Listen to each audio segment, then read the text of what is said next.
போலீசாரின் உடும்பு பிடியிலிருந்து தப்ப முடியாமல் முகத்தை மறைத்தவாறு ஸ்டேஷனுக்குள் செல்லும் இவர் யார்?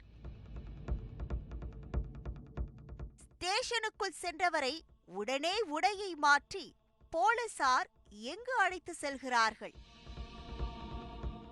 இந்த கேள்விகளுக்கு விடை காண செய்தியாளர் பிரகதீஸ்வரனை களத்தில் இறக்கியது நம் குற்ற சரித்திரம் நிகழ்ச்சி குழு.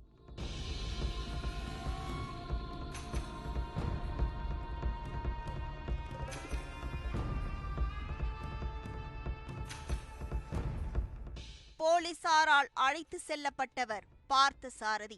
28 வயதாகிறது. தற்போது திருப்பூரில் உள்ள பனியன் நிறுவனத்தில் வேலை பார்த்து வந்திருக்கிறார். திண்டுக்கல் நத்தம்தான் இவரது சொந்த ஊர். பார்த்தசாரதிக்கு திருமணமாகியிருக்கிறது. ஆனால் சில நாட்களிலேயே அவரை விட்டு மனைவி பிரிந்து சென்றிருக்கிறார். அதற்கு காரணம் கட்டிலில் இவர் காட்டும் ஆர்வம். உணர்ச்சிகளை கட்டுப்படுத்த முடியாமல் தத்தளித்த பார்த்தசாரதி சமூக வலைத்தளங்களில் தனக்கான உறவை தேடியிருக்கிறார். அப்படி இன்ஸ்டாவில் சிக்கியவர்தான் சிவகங்கை மானாமதுரையை சேர்ந்த திவ்யா. 27 வயதான திவ்யா 5 வருடங்களாக கணவரை பிரிந்து வாழ்ந்து வந்திருக்கிறார். இவருக்கு 4 வயதில் பழனிவேல் ராஜன் என்ற மகன் இருந்துள்ளார். கணவரை பிரிந்து மகனோடு தாய் வீட்டில் தஞ்சம் புகுந்த திவ்யா எந்நேரமும் சமூக வலைத்தளங்களிலேயே கதி என கிடந்திருக்கிறார்.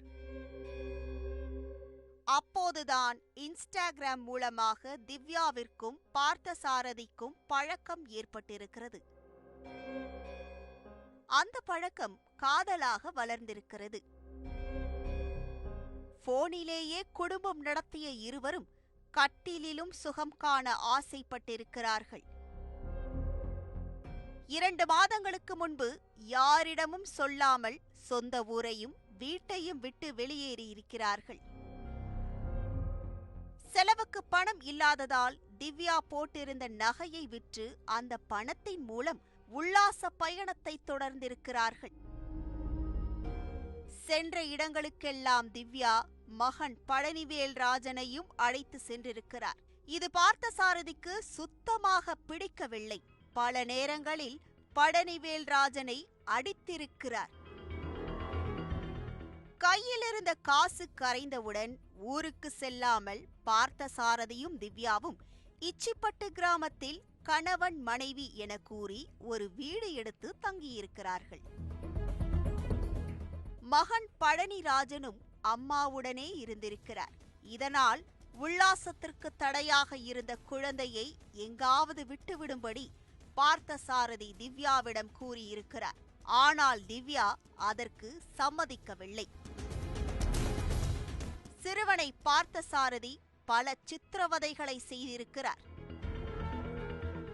சம்பவத்தன்று சிறுவன் வாந்தி எடுத்திருக்கிறான். மதுபோதையில் கட்டில் சுகம் காண திவ்யாவுடன் படுத்திருந்த பார்த்தசாரதிக்கு அது ஆத்திரத்தை கிளப்பியிருக்கிறது. உடனே கோபத்தில் பழனிராஜனை கீழே தள்ளிவிட்டிருக்கிறார். அங்கிருந்த கூரிய ஆயுதத்தில் பின்னந்தலைப்பட்டு வெட்டு விழுந்திருக்கிறது.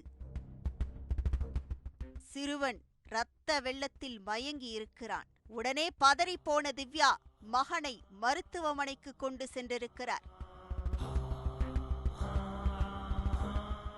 தீவிர சிகிச்சையில் அனுமதிக்கப்பட்டிருந்த சிறுவன் பரிதாபமாக இறந்து போயிருக்கிறான்.